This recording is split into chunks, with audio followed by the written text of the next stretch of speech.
take us from glory to glory. Even tonight, oh, Holy Father, is anything too hard for you to do? For with God, nothing shall be impossible. Lord, we ask of you tonight, Jehovah God, that you take us, oh God, to the next level. Hallelujah, from glory to glory. Some call it from to the next level, another level. Lord, take me to the next level. In the mighty name of Jesus, higher and higher. In you, Lord, deeper and deeper. In you, Lord. Father, Lord God Almighty, take us, oh God, even beyond, even this level. In the mighty name of Jesus, Lord God. Oh, our Father, let it be from glory to glory, to glory, to glory. We thank you. Amazing God, we bless your name. Thank you for our time in your presence, a time of worship. Thank you for the time of your word. And Lord, we just ask, Lord God, that we will behold your glory even tonight in the mighty name of Jesus. That every veil be removed, oh God. Hallelujah. Have your way, Lord. Thank you. Jesus, awesome name, we have prayed. Amen. You are welcome in Jesus' name. We just welcome somebody tonight. Hallelujah. Welcome them into the presence of God. Hallelujah. Hallelujah. Hallelujah. Praise God. Praise God. Hallelujah. Glory, glory to God. It shall be from glory to glory. In the name of Jesus. In the name of Jesus. In the mighty name of Jesus. I know we're blessed in the morning service. Amen. And this is the icing on the cake. Hallelujah. Praise God. Amen. I think this is what? The icing on the cake. So just get yourself prepared. Amen. Open your heart to hear from God. And I believe God is going to touch somebody here tonight. And of course, you have room, opportunity to ask questions. Amen? Yes. You have the opportunity. Anything that you are not clear of, please be open to ask. Amen? Yes. Amen? Even if Alex will go and do more research, we'll send him out to go and do more research. Amen? But guess what? He's loaded tonight. Amen? To give the word of God. So it's my joy again to receive Alex and Joyce. Just want to come again. Oh, just come. Amen. Relax. Amen. Let I just say what's in your life. Amen. And God will do it. Hallelujah.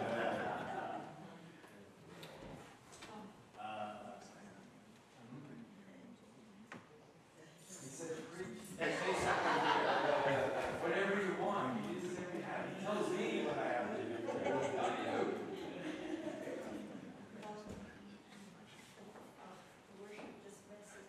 It is just so awesome to be in God's presence like this. I'm so blessed. As I was sitting there, I mean, it's like God taking us from glory to glory. It's like, yes, Lord, just take me to another place, take me further than I've ever been.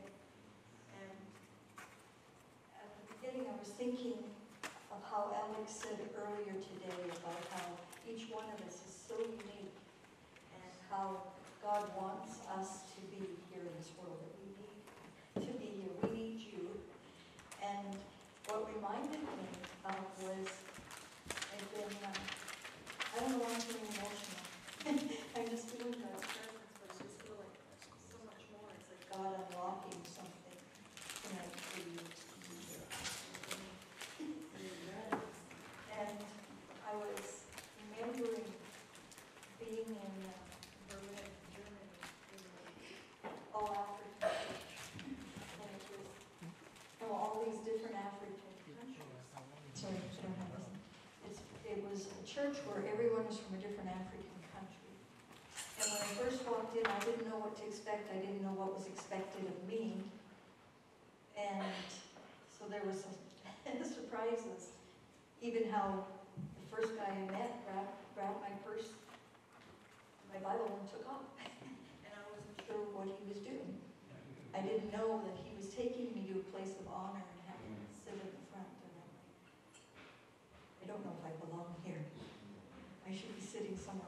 back. But he was honoring me, not even knowing who I was. But what stood out that day for me was they were having a baby dedication. Maybe you're familiar with how that gets done in a church, but this was new to me. They had a group with the mother standing in front and walking, dancing down the aisle, and her friend or someone was holding up the baby and showing the baby off to everyone. And they were praising and worshiping God for this new little baby. I had never seen such celebration of life and who this child was. And people were speaking over this child prophetically and speaking about that child's future, who they would be and what they would become. And I thought once they got to the front and they prayed, that would be it. But they did it again. And they danced up and down the aisles for a long time. Till it's this wasn't just a one-time event. This church was saying, this is our child too. And we're going to hold this child up. We're going to be there for this child. We're going to pour into this child. And we're going to make sure that this child becomes who God planned for that child to be. And I opened my Bible, and I opened it to this verse, Jeremiah 29:11. For I know the plans that I think towards you, says the Lord. I know those plans. And he said, the thoughts of peace and not of evil, to give you, one translation says, hope and a future. And earlier that saying that Alex shared was man without a vision has no future. Man without a future will always return to the past. And God's saying, I don't want you back there. Even this verse says, then you shall call upon me, and you shall go and pray unto me, and I will listen to you. And you will seek me and find me when you search for me with all of your heart. I will be found. God's saying to you tonight, he's asking you to create vision. Because he knows if you don't, you're just going to go back. And he says, in this one part, he says, and I will bring you again into the place from where I caused you to be carried away captive. Many of us have lost our direction. We've lost our path. We don't quite know where we're going anymore. Some of it's confusion. Some of it's changes in circumstances. Some of it's coming, for example, to Canada and saying, I thought that it would be such and such, but I'm finding it's a totally different place than I expected. Or it's, and Alex brought it up very briefly this morning about how he waited for me until he was 49. But he said something else. When he was talking about it, it was like, I had a word from God years ago, and it was someone I trusted. I didn't know her, but I trusted her.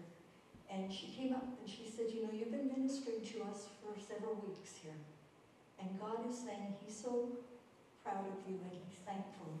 And he would like to know what he could give to you. He wants to give you a gift. So my first thought was ministry. That's kind of what Alex was alluding to this morning, is everything is ministry. And the Lord said, no. What do you want for you? What can I give you for you? I thought about it for a moment, and then something sprang to my mind that I had never even thought was in my heart. It was, I want my husband to minister with me. And I got kind of emotional, because that wasn't happening in any form at that time. Then that husband that was supposed to minister to me died suddenly. And I thought, did I hear from God? Maybe I don't hear from him at all, even though I know I have. But you start to question, because God's given us promises. And I feel like what God is saying tonight is he's given you some promises. He's given you some prophetic words that have not been fulfilled yet. And those prophetic words are true because they came from God. And if they came from God, the Bible says he is not a man that he could lie. That not one word of all his good promise has ever failed. Not one. So what did God do for me? He gave me Alex. Yeah, that was my reaction. It was. But he gave me Alex. And here we are tonight, for example, we're ministering together. And that was God's promise. I didn't know it was for him. God, sometimes we grab a hold of things and we try to fit it into our paradigm. We try to make it fit to what we think God wants. And we try to make things happen. And then they don't happen because maybe we're not even on the right track. Maybe we mistook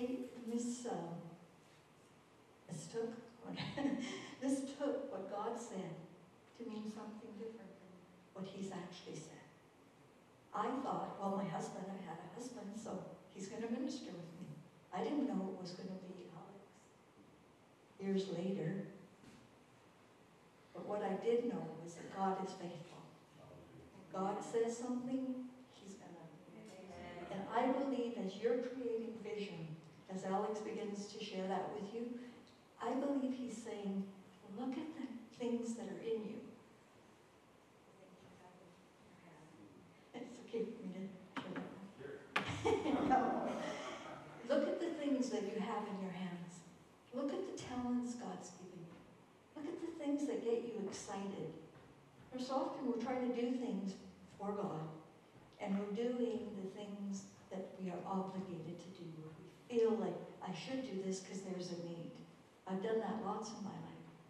God's not saying it that way. He's saying, find the key. Find that thing that's in you. That part of you that you feel alive when you're doing it. You feel excited. You want to jump up and down like Alex did earlier today. He's passionate when he talks about creating vision because he recognizes the significance of it. So I feel that God's just reminding you, although I wasn't expecting this, using me to say to you, you have a very unique purpose in this world.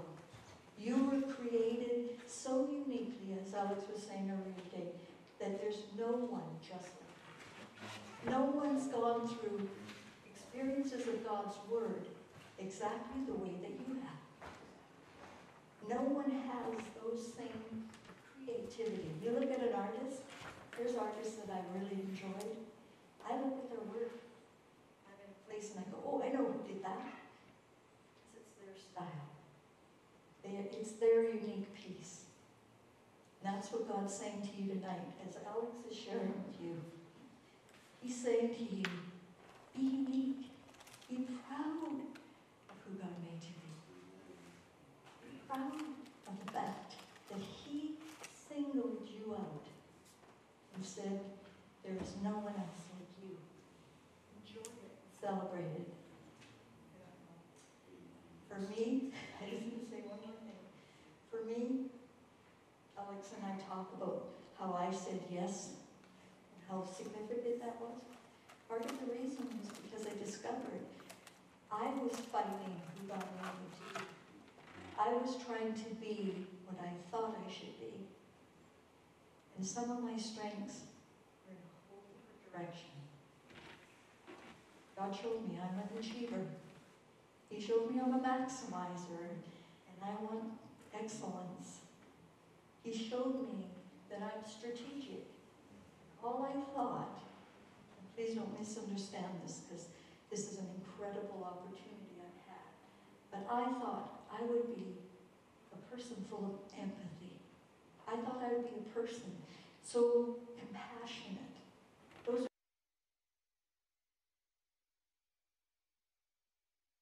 I was fighting that other part of me that had some drive, that wanted to be part of business, for example, or politics. I was fighting it. And although I don't quite know, I quite figured out my world-class place yet, but I'm heading in that direction. And I want to be not just a tiny piece of who I was made to be. I want it all. I want every single thing that I'm supposed to be. And I want every single thing that God has for me. And I don't want to miss out on any part of it.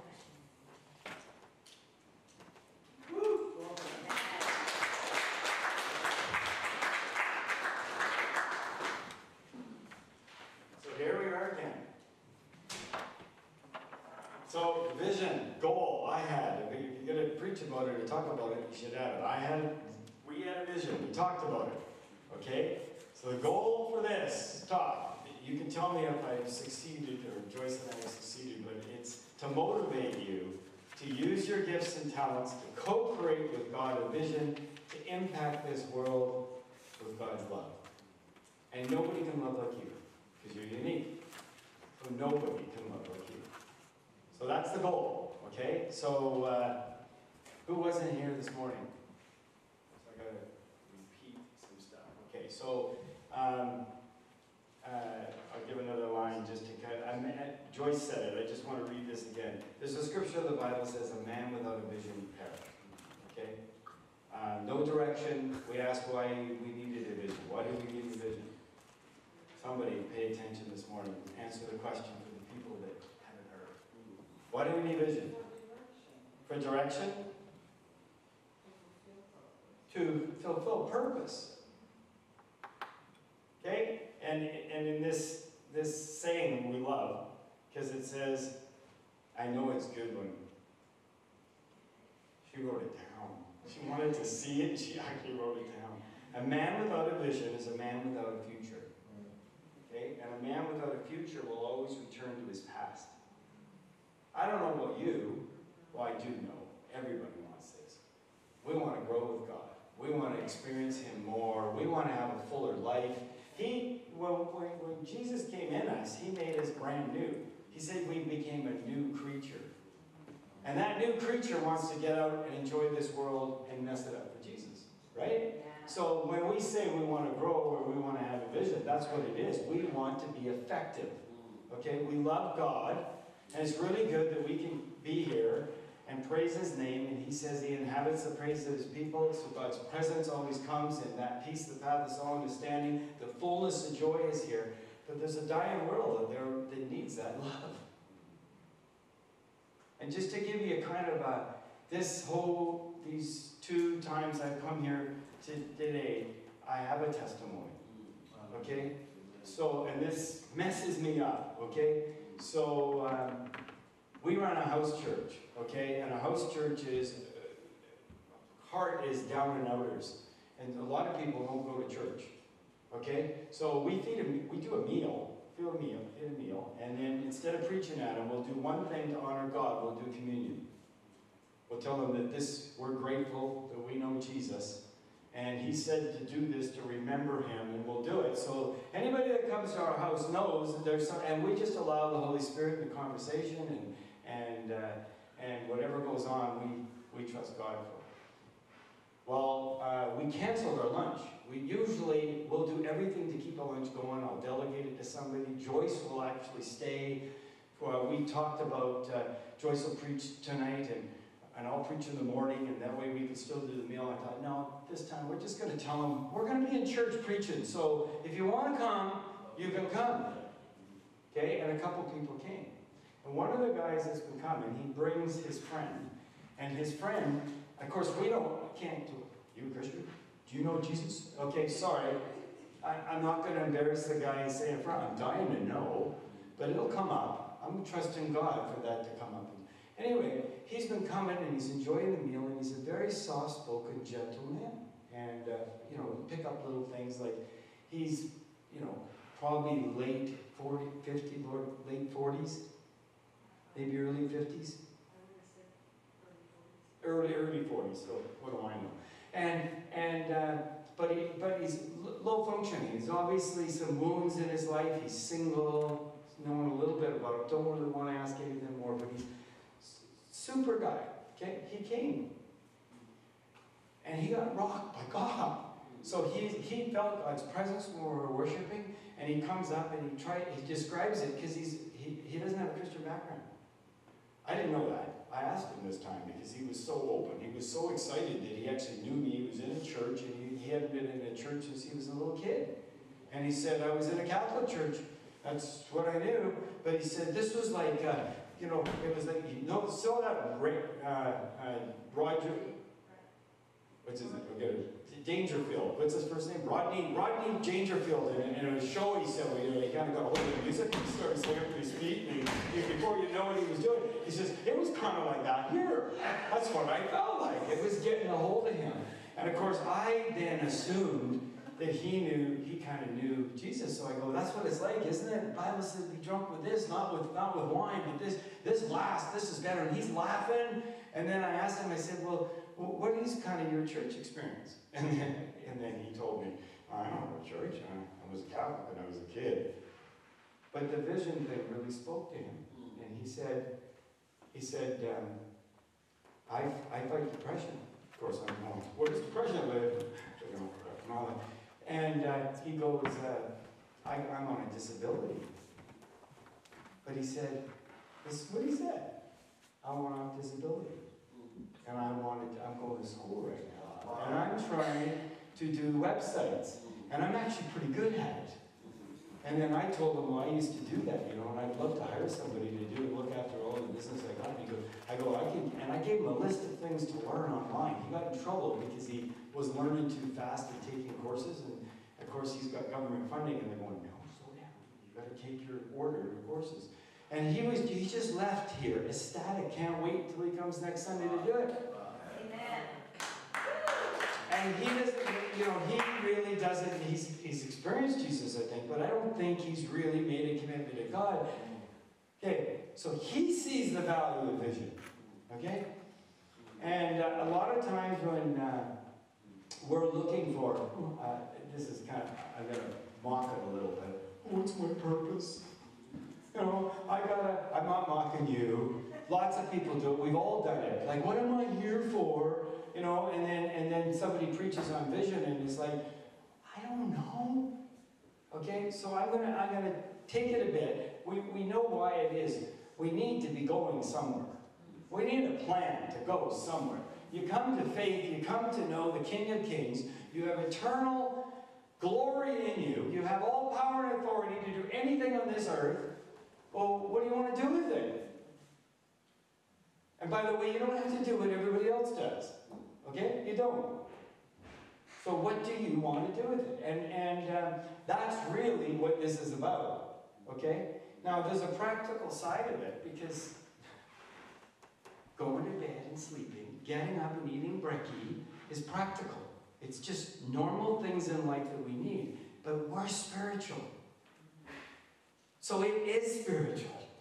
And everything we touch and everything we move. I used to tell people, when I go sit in a restaurant, I'm affecting this restaurant right now. Me and Jesus are affecting. People don't know it, but they are being affected. I know it because Jesus lives inside of me. Well, that's what I mean. It's just practical. I just went in a restaurant and I'm just eating, but I'm actually doing it. So imagine if you decide to do something with Jesus. I call it co-creating. You make your mind up that you actually want to do something to show off God's love. So I'm really proud of this mission statement for this preach this morning. I'm going to read it again this afternoon tonight. So our goal is to motivate you to use your gifts and talents to co-create with God a vision to impact your world with God's love.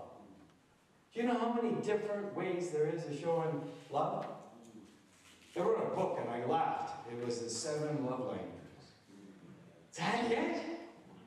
Our God is love. He is love. Like that we will, I think for eternity we're going to be learning new aspects of Him and His love. It's going to be exciting and thrilling for eternity. Well, we have that in us. So we can show that any way we want.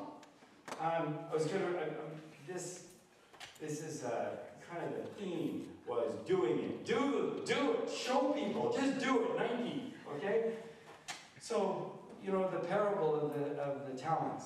I've always liked that, you know.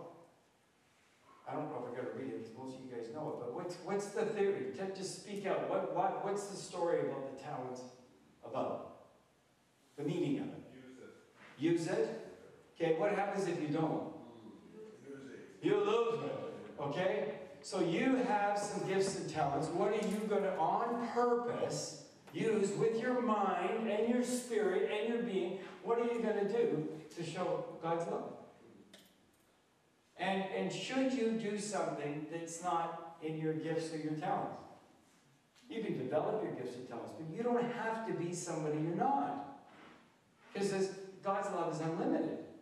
It manifests itself unlimited ways. That's what's so cool. So to me, this is a blast. This is not pressure, like, oh, what's my purpose? This is like, I can't screw up. You know, the talents, the only thing that was a screw up, I don't know about you, but I prayed this since I was a little kid. There's no greater thing I'm going to be able to hear than, well done, my good and faithful servant. Nothing can make me feel better. And that's all. All they did was they said, I took what you gave me, my gift, my life. That's what we're talking about, your life.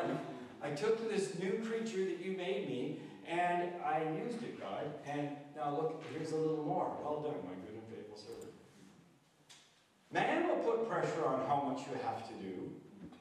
God won't. He just says, just do it. Just show people my love. And by the way, I'm living with you, so I can do it with you. So, you know, Joyce mentioned prophetic words, okay? I look at prophecy, prophetic words, much differently than a lot of times people will do it, okay? This is what I call them. I call them creative curveballs from heaven. God is up there and he's looking down at you and going, you think you're going to figure it out? Here, Joyce, let me give you one. Here, you're going to minister with your husband. What are you going to do with that one? And I honestly, I mean this. I'm being silly about it, but I really mean it. I'm thinking, he's saying, what are you going to create with that? What if you could? You know, another way of doing it, I think a lot of times prophecy is about helping us think a little bigger. Oh, what do you do if I do this? You know?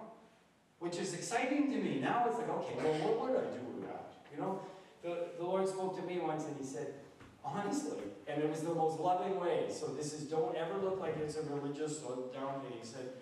He said to me, when I was in Mongolia, it's clear as day, he goes, can't you think a little bigger? And I mean, it was so full of love, it was kind of like, oh God, I thought I was doing pretty good. We're living in Mongolia.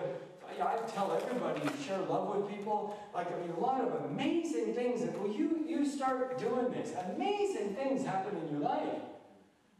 Amazing things. And I thought, you know, I was doing pretty good, but really, think bigger? Okay, bud. And this is me. I go, then I gotta be me. I've still gotta be me. And, you know, it was exposing some of my short circuits because I thought if I was bigger, I'm going to be like somebody else. And God was kind of pushing me a bit, going, I didn't ask you to be anybody else, just think a little bigger. So for months, I sat. And it wasn't pressure. It was sort of like, okay, well, how can I do it bigger? Like, I was doing this. I was trying to create vision of how to be bigger.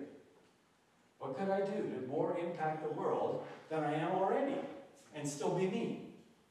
So it was easy. It was kind of like, okay, you know, I've had business experience with it. So you know what it is now? I'm speaking it out. I want to be a bank. Weird. But I see banks turn down people that should have money. And I see the big boys won't help the little guy out. I'm an underdog kind of guy. So I want to lend money to people that have trouble getting financing with good ideas. I did it once. It was the best investment I ever did. God tricked me, but I mean, we did it.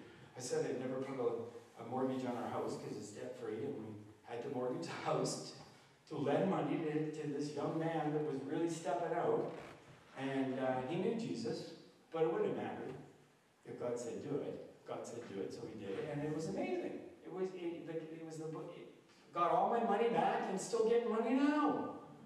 I'm trying to calculate the amount of interest I'm making on it. It was like, it's unbelievable. And of course, it's just like God, you're down to your last pennies, and then you borrow on your house, because he's saying, how much do you trust me? Unlimited. So I look like this is like playing with God. And when we say vision, start with little things. So here's a little, I want to lighten the load and make this fun for you and see what a joy it can be. So I tell this in Switchback when we're doing a story. Remember, you need systems and structures, and you need relationships. And you need, the higher you are in relationships, the higher you are on systems and structures, you get world class. If you've got no systems or structures, and you've got no people in your life, we put a little coffin here because you're dead. So this is a measuring tool. The people that weren't here this morning, this is a measuring tool. So we got to plot people, you know, and this works for countries, this works for communities, this works at home, and it works at work. Because you just kind of plot you, where are you? And we say, I don't care where you are. I don't care if you're here. What direction are you heading? This is the amazing thing. If you've got a vision, you're headed towards it. So I don't care where you are here. If you've got a target, you're gonna make it. And then you just work on some steps how to get there. And the cool thing is you can actually measure yourself. Where am I? You know? And this isn't static, by the way. So we went over some examples this morning. Like the society says, empty nest syndrome. Okay, you have a family and everybody's good, the kids leave, where do you go? You tank for a while. Okay, well that's a normal thing. But the quicker you create vision, the better you are. So you're always going to be correcting and kind of got it? Okay, so here's just a little silly thing. Joyce and I get married, and we're midlife people, so lots of stuff, okay? And we got all these legal papers, and we got to deal with it. And when Joyce gets stressed, she goes here. Okay, get her done. Okay, it's not like let's go have fun. We got to get the task done. Me, I go here. That's not unusual for couples, by the way. I really want to teach this to couples. I'll do it. Okay, so we're having a pretty good time. This is Joyce has this. Well, she's a structured girl. So here we go. Anything with our address on it, our name on it, must be destroyed. You can't, I'll throw it in the garbage. Okay, put it in the recycle, no problem. But for Joyce, it has to be. She'll rip our name off an envelope and put it in, okay? We're just different, okay? On her, that's, I mock her a little maybe, but a little. So here we are, we got boxes and boxes and stuff, and it's the day to deal with all the confidential stuff. Me, it would have been like, recycle, good, let's go for lunch. Right? So here we are now. Now this is why I want you to have fun. For me, this is like, opportunity! I've got a choice. I can create vision here for this problem. Okay? So, what's my doing? Trouble? Oh, fun. Oh, yeah. Yeah, one of my values in life is I think you gotta have fun whenever you do. I belong to the King of Kings. Come on, you gotta have fun in life. So anyway, this is a nasty task to deal with, and this is Joyce's way of dealing with it. So that's what I'm seeing. There's my day. I'm going to be in front of a shredder. If you haven't got it, it's a shredder. So I'm going to be taking all these open boxes and putting paper through a shredder. That is not fun. I don't want to do that. But you know what? There's no limits of what God and I can create. So I went, Joyce, let's go for a picnic. That guy said, we're going to go for a weenie roast, and I'm going to take you to somewhere you've never been. And there's a beach called Woody's Lagoon, just down the road from where we live, so it's not too far. And Joyce's health was okay at that time, so it was going to push her a bit, but it was downhill, so I thought, we'll go for a walk. Okay, and I took all the paper and I put it in my backpacks. And we're going to the beach, man. And while I'm cooking weenie roast, I'm having the best fire you've ever seen. And I'm going, wow! World class, baby! Now here's the coolest thing. Here is the absolute coolest thing. She talked about it for a year. No, with delight in her, she goes, who thinks like that? Who would absolutely, it's like, I'm here. We need each other, by the way. Because that's the cool thing about creating vision. Why don't we try it this way? Why don't we do it differently? So I look at take baby steps, okay? I got good at that. Do you think I'm going to try something else with Choice Now? I kind of create something to make it more fun and to actually, but you got to get the job done. But it's unlimited how you can do it. You got the King of Kings with you. You're actually co-creating with God. I tell another story because a lot of times I teach this in business. It's kind of my background, so I like business. And I love this diagram for business, but I actually tell people, I bought a house when I was 19 years old. Who does that? I didn't know anybody 19 doing it, but I set out, and I actually, after God told me to think bigger, He actually reminded me about the story I'm going to tell you, and I'll tell you the significance of it. So he was, so at 19, I decided I want to buy a house. And I go, I'm in business. I'm in the insurance business. My dad was in the business, so I was working for him. And I go, well, I know what I got to do. To buy a house, you have to have a down payment. So I'll start saving money. And then I know to qualify for a mortgage, it depends on how much you make. So I could know how much my mortgage I could afford with my salary, and I knew how much down payment. So it was already discovered. It wasn't a hard thing to do. I could afford to buy this kind of house, and I need this much down payment. So what could I do today? I always say, if the goal is bigger than you, buying a house at 19 is bigger than me, but I could do one thing today. What's the one thing I could do today? Is save on a paycheck for the down payment. So I had it all figured out. It's going to take me 1 year to save for the down payment. And then I thought, I like living at home. I want to buy a house, but and then I thought, well, when do I want to move out? When do I want to leave mommy and daddy and go in my own house? And I literally, this is a true story, by the way, and it happened. Okay, I went, when I'm 25. And it was just 25, that sounds good, okay. I'm creating, there are no rules.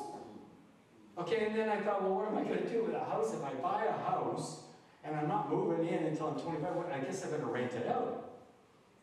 And then I thought, I'm going to need furniture. So I thought, you know what I'll do? Here's another wild one. You ready? I'm going to buy all brand new furniture half price. And how are you going to do that? You say, well, I'm quite proud of myself. I thought, well, I got 5 years to buy it. I'm going to wait for everything to be on sale. Yeah. And I'm going to get it for half price because I got time. There's no rush, right? This is a 19-year-old just thinking it's logical, isn't it? It's nothing no one couldn't think of. Okay, but I'm having my little fun here. And then I thought, I got to store the furniture somewhere. I'm going to have 5 years of collecting this furniture. Well, with my parents, we had moved into a new house, and my brother and I took some time to finish the basement suite off. Our basement, it wasn't a suite. And so I went to my parents and I said, hey, look, I'm going to buy a house. And they also looked at me like, where is this kid? And they went, and I go, but I want to buy furniture. Can I store it down here? It's empty right now. And we help finish it, please? No problem. Okay. And then I thought, I heard this. The company I worked for was an insurance office, also got a realty office. So I heard stuff about real estate. So they said, tenants don't look after the place quite like you did. So, if you're going to rent the house out for 6 years, you're 19, you're probably going to want to renovate it. And I thought, well, that's reasonable, so I better save some more money. What do I need for rentals? And I picked a number, and paint it and change the cupboards and the flooring. And so I had a number, and I got to save this amount too. So here's the vision. You ready for it? I'm going to buy a house when I'm 19, and when I'm 25 years old, I'm going to move into a brand new, renovated, brand new furnished house. I like that. That's a pretty cool vision. Okay? And so, because, I told you logically, it was just about disciplining myself and putting money away. I was motivated enough because I wanted to do it. So I started putting money away. And then I went and told, it's important when you're going to create vision too. I think there's some power in it. You know, we talk about the prophetic a lot of times, like speaking into existence things as if they were. Okay? And a lot of times, you know, we hear from God and we'll speak the word. But we actually have creative ability. We were made after God's image. So I went and I told everybody. Particularly a good friend of mine who was a realtor. He was 10 years older than me, but he was a super nice guy and a salesman. I go, Kent, and I told him the story that I just told you, and I said, so you look for that house, because a year from now, you're going to find me that house. You know? So 6 months later, I saved my money. He goes, Alex, you still got that money you saved? And I went, no, I've got 6 months more. Like, I'm on track, buddy. I'm buying this house. He says, let me show you a house today. And I went, inside, I'm going, oh, what have I done? I'm mad. But he's 10 years older than me, so I got to show him some respect. So I'm going to go look at this house, but I'm thinking, what an idiot. I told this salesman what I wanted to do. He's going to try to sell me before I'm ready. It's just not good. Anyway, this is honest truth. I'll show you the house. It was on Fraser Drive by the Squamble. Okay? And so he shows me the house, and of course it's a little wartime, 600 square foot. It fit my criteria. And I was mad and I was scared. So he finally shows me through the house, and, you know, I go through it, and I mean, it's perfect as far as I'm concerned. And it was like, and he goes, well, if you still got that money, you can buy the house. What do you think? And I let him have it. I said, what are you doing to me? Like, you know I don't have the money. I don't have the down payment. You know, I'm 6 months short, and how am I going to do it? And he goes, oh, well, I talked to our boss, and he'll lend you the money, so you have the down payment. I went, you did what? And he goes, and I went, well, and then I'm terrified now. And I went like, why? I still can't get over he did that. And then it's like, well, that still won't work, because when I go apply for my mortgage, I'm going to have to declare this other loan now. And unless you've talked to the bank manager and got him to kind of look the other way, that won't go. And he goes, well, I actually did talk to a banker, and I actually talked to your boss, and he's not only giving you the loan, but he's going to guarantee it, so that if you default on it, so now the banker goes, there's no problem in overlooking that because it's guaranteed. So yeah, you could actually buy it now. And I am now standing there, remember, and I'm going, why am I afraid? Like, I'm looking at this going, this is, like, I should be delighted, but I'm not ready. And so I'm able to actually reason out something intelligent to tell him, and I go, you know, I thought I was going to do this when I was 19. I know nothing about renting a house. Like, I wouldn't know how to do a lease up, and I wouldn't know how to actually find or screen somebody. So I said, I thought I have some time to figure that out before we actually were going to do this. And he goes, and I'm not lying. He goes, well, I actually have this tenant I found. He works in the insurance business. And he just had a divorce, and he needs a place to live, and he'll actually sign a year lease, and he'll actually wait. If he can move in right away, his rent check can actually cover your mortgage before your first mortgage payment comes. And I'm looking at it going, and I was relieved he found a tenant. So it was like, that didn't terrify me. I thought, well, that's kind of nice. And then it was like, really, should I go home and tell mom and dad? Like, should I check anybody? And it was like, I don't think I did. I think I just bought the house. Okay? And at 25, by the way, I did move into it. And I did have all brand new furniture, and I stuck to the plan. Okay? Now, this is when God was saying, can you think a little bigger, Al? Now I'm feeling silly. Because God reminded me at 19 years old, and he said, you thought it was going to take you a year, didn't it? And he went, like, it was the co-creating thing. He went, I went like this, Al. You've got it now. Amen. Wow! God loves me that much. And the way he's looking at it, take this, well done, my good and faithful servant. It's going to take a year. And now he's telling me to think bigger. Can you imagine that? And you know, that's a cool story, and not too many people. I never thought, to be honest with you, until you know a couple of years ago when God was telling me to think bigger, I never thought anything of it. I planned it. It worked. I probably got a little bit of a administrative business gifting, so it was just logical I could do it. But I'm not saying anything that I'm watching you guys that tell the story. You go, that makes sense. That makes sense. Yeah. It wasn't like something unbelievably astounding, except my age. There's nothing God won't do with you. But what are you going to do? I mean, we're talking about creating. I mean, this was the title of this, what the general said, preach on, was sharpen your vision today to reshape your future. Okay? I've actually come here and I designed a course to say how to live a happy and fulfilled life. And I actually challenge people that that's cool to get a house. And it's cool to have a victory with my wife where I didn't have to shred paper all day and we had a good day anyway and got the job done. But I got a whole life here. Like what if I looked at so many people, I walked around saying they don't like their life. Like, I don't like this, I don't like that. I'm thinking, I mean, this is how I think. You have the King of Kings living with you. He's willing to do anything for you. All power and authority is yours. And you don't like your life? Well, I don't want to serve your God. Sorry. It's like we have the ability to create whatever we want. He's looking for us saying, just risk something and try something. Just try it. And I'm with you. And look what I'll do for you. So that's kind of the what I want to leave you with is, play with this. Have fun. Don't be so serious. You got everything going for you to kind of create. I mean, are there going to be obstacles? Sure. I think, you know, Joyce shared a little bit of a heaviness and a little bit of an attack on her life and our life, because if her life's attacked, oh, trust me, mine is too. But it's like, the enemy hates this. Yes. He was not happy when I bought my house.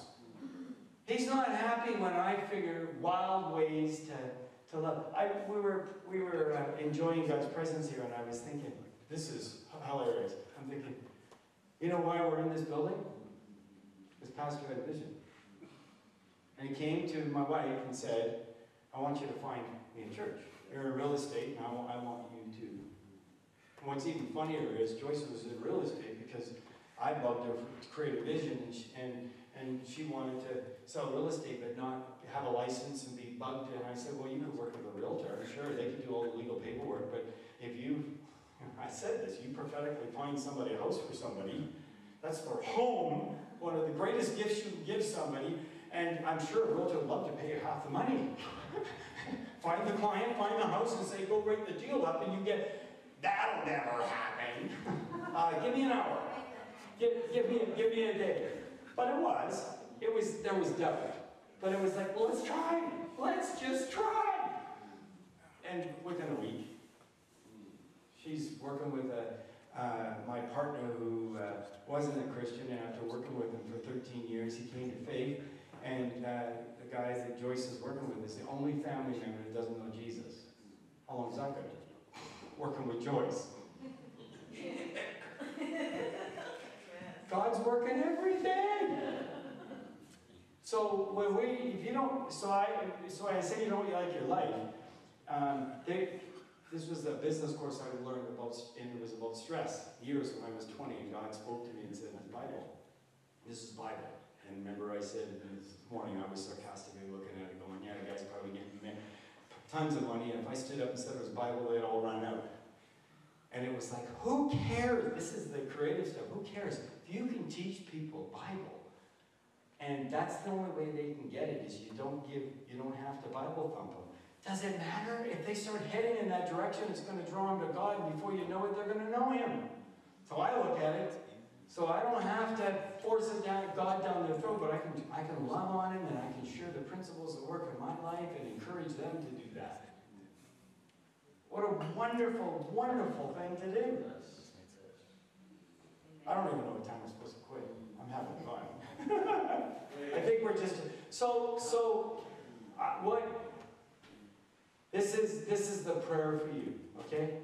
Is that, Lord, everybody here in their sphere of influence and in this morning's service, Lord, just unlock it. Unlock that wanting to go and do it. You know, and Lord, I just cancel the power of fear and distractions. I've learned one thing. There's two enemies to this that will take you out. Fear and I'm gonna embarrass you, Karen. Okay? So Karen here, you come to activities at my house for a lot of years, and comes and goes. But she was through this visioning course, and what happened is I'm going to speak out her vision, because it has power. I don't care. I think from God, I'm a child of the living King, and I'm fighting for my sister, and this was her vision, and she dropped it. Okay? Because this is what happened. She's running Celebrate Recovery. So she's in ministry. She's prophetic. She loves Jesus. She's a Jesus freak like us. And she goes, I'm challenging her vision, and she goes, and she's as entrepreneurial as you can get, okay? And she says, I want to run a tea house. I want to run a tea house, and I want to take battered women, and I want to have them and have a community, and I want to even do some arts and crafts and sell them in my restaurant. How are we doing, Karen? Okay, and she went, and then the classic. So I got everybody to speak it out. I would make them stand up and write it down and declare it. Like, just speak it out. I'm going to run a tea room. I'm going to hire. How many people are you going to hire? I got crazy like this, okay? So she goes, I don't have any money. How am I, And, I said, well, you're co-creating here. It's not just you. You got the King of Kings with you. So, I bet you somebody could even walk up and say, look, I got this old house and it's vacant. If you want to run a tea house for a bit, try it. Because it would do me good to see just used for good right now, because I don't know what I'm going to do with it. Yeah, that's going to happen. And then didn't somebody else suggest that? And you know what she did? She quit coming. Terrified. So, and why did I tell you this story? To embarrass her? No. We had a relationship. She's smiling. She still likes me. Okay? We're friends. Okay? I love her. I love her. But what I'm telling you is I'm going to fear and distractions are going to try to stop you. So just be on guard. You've already won. But just realize that. Okay? So the prayer was what? I prayed it. Unlock what? Unlock creativity for vision. That's it. So expect it. Look at it and go, and don't look at, I'm going to save the world tomorrow, and I've got this country and it's mine. Now, God may have told you that. That's a creative curveball from heaven. It's like, start with little stuff. Get some victories. Anything that's bothering you that you could actually trade with God to make it better. Your marriage, relationship with your kids, your car, it doesn't matter, but practice. Hallelujah.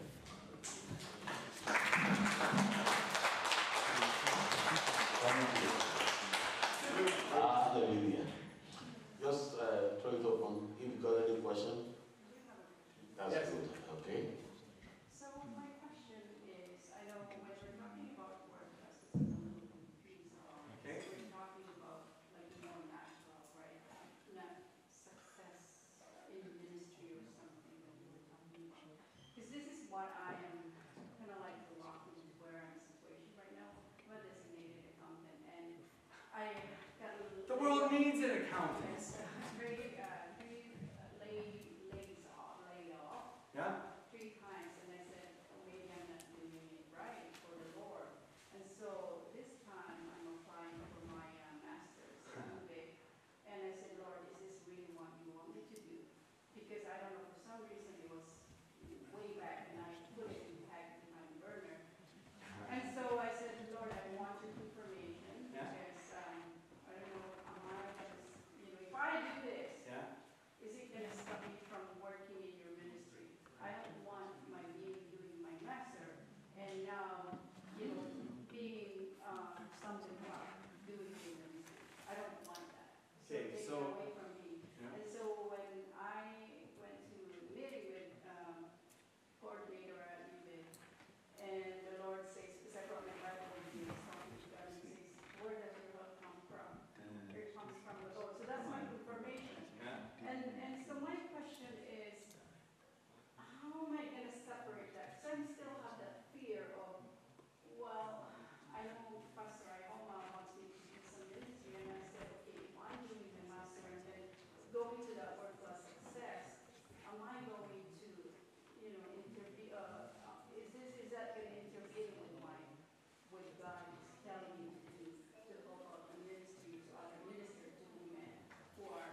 answered. Come on, you got a big God. I mean, you know, a lot of times, I mean, I was going to say this. I said start with little things, and I meant it because He'll terrify you with big things. Because really, your purpose in life, I'll guarantee you, there's nobody sitting here. There's not a child that God hasn't got a bigger vision than us. Like our purpose, He wants to show off. Do you realize every time we create with Him, we're showing off God? Amen. I mean, that's what we're doing. That's why I said let it be fun. You're actually showing up. I bought a house when I was 19 with Jesus. Who did? Who does that? And do you know, here's a really cool story. My best friend in school, you know what happened? His little brother comes to me, and he goes, how did you buy a house when you were 19? I go, well, this is how I did it, blah, blah, blah. But I would do it differently this time. I would buy a house next time with a basement suite and rent it out because I didn't have much land. It was a small lot. But I could buy a bigger lot and do it. You know what he did? He went and did it. I need to clarify something. Okay, good, I got to it. I didn't just drop the ball and run away.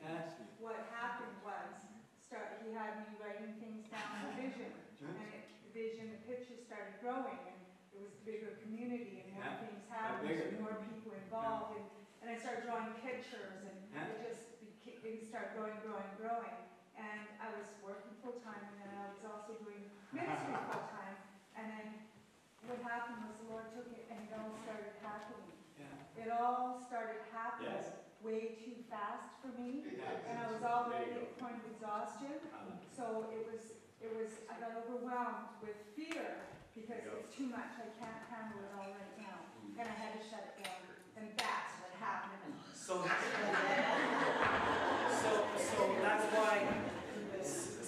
So I knew that's what it was. So that's why I gave you guys. We can learn. You know, this is the cool thing about Body Christ. We can learn from each other. I want you to remember Karen's story, because when fear starts hitting you, this is what I want you to do. I learned from Karen, and I learned from Alex. I knew this fear thing might come at me, but you know what? I want this.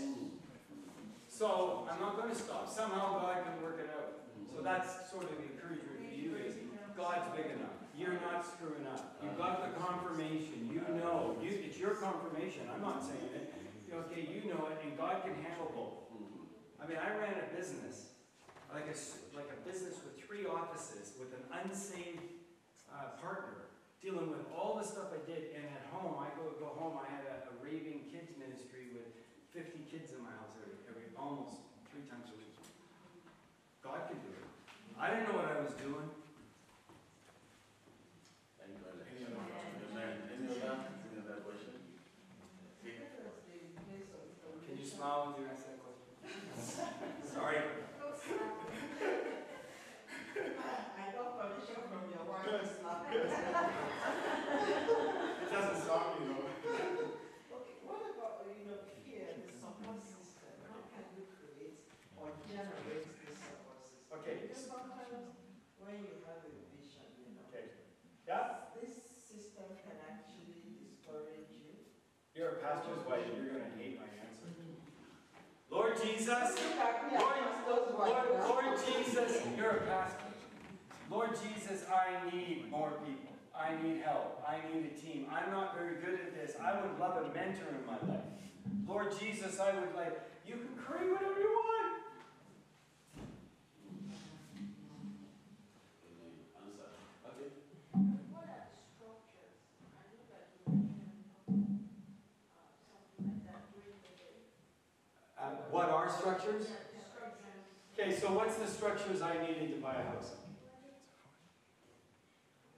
Plan. A plan? What was in the plan? Save money, Save money? work. Job. Work, because I had to save money, so I needed a job. Yeah, what else?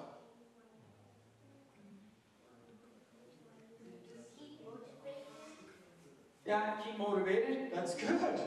Yeah, I had to stick with the plan. I needed the discipline, and and also I think I needed to speak it out. I thought about this a long time.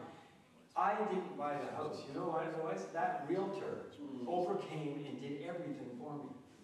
And I thought about it one time. If I hadn't told him what I wanted to do and gave him all the detail, he wouldn't have been able to help me. He ended up being an expert for first home buyers. So he made a lot of money just helping me. Well, yeah. You had absolute favor from God. Oh, Unbelievable favor. And Everything went back for you, Like- as he sent them to you, he provided everything for you. and so do you. You have that same favor. And so do you, and so do you, and so do you. So all he's asking us is, why don't you step out and try to create? And the structure is all, probably my thought is getting into a routine. You want to be world class and you sleep in, you don't want to work. Or you know that kind of, You always make it sound like so much work. or you don't save, It's So true. accountability to is It's true, but here, I'll tell you something that's, to help motivate with the structure, okay? This is worth it! So many people work on structure, and they do all the things they're supposed to do, but there's no return! I'm doing it for this reason. That's why I'll do it, you know, I'll forego the money. I think that's the key. So how you have to start, like, I know we're talking about the environment here, right, so I'm not there yet, but. Yeah. So I'm thinking, okay, I have this span of years work, but I'm fine with this. Like, that's why, it's kind of like we have the mentality of retirement and then we stop of thinking big. That kind of like stopped me as well. So if I talk holistically with you and say, as a child of the living King, when you leave this earth, what's the mark you want to leave? Okay? You could be the best accountant, you could be the best mom, you could be the best, I don't care whatever it is, and just because you quit doing accounting, does that mean you're going to quit creating with God? So you weren't here this morning, were you? Okay, do you remember I said in retirement a lot of times people just die? Because they quit, they don't have any vision anymore. I don't like that. No, good. I don't like that either. I don't. I gotta, I still play hockey, okay? Ice hockey. I'm an idiot, okay? But, and all my friends, or a lot of the people that, a lot of people I know go, you shouldn't do that, you're gonna get hurt. You're getting pretty old, like, why are you trying to be, like literally, like insulting, like, you think you're trying to be young, like, act mature, like you're there. And then, you know what I tell them? I got a good one for them. I go, my neighbor's 82, and he still plays hockey. And he's my hero. Yeah. He does, he still plays ice hockey. And he still golfs. Like, I mean, we're all unique. I don't have to be like somebody where they think I am. It's okay if I don't want to play hockey anymore, but if, my neighbor's 82 and he still wants to play. Maybe I won't when I'm 82, but that's my goal right now. Come on. Yes. Hallelujah. Come on, let's have a applause for God. Let's rise up together. Just thank God. Just bless the name of the Lord. Just bless Him. Just bless Him. Thank you. Thank you.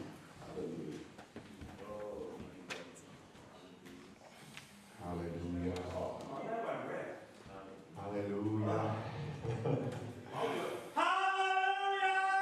Hallelujah. Thank you. Thank you very much. Celebrate. God is good. Well, I trust that we are all thinking a little bit more about our goals, what God has for us, stepping out in faith. Hallelujah. There's been something I've been pondering for a long time. I think it's time to step out. Hallelujah. Glory to God.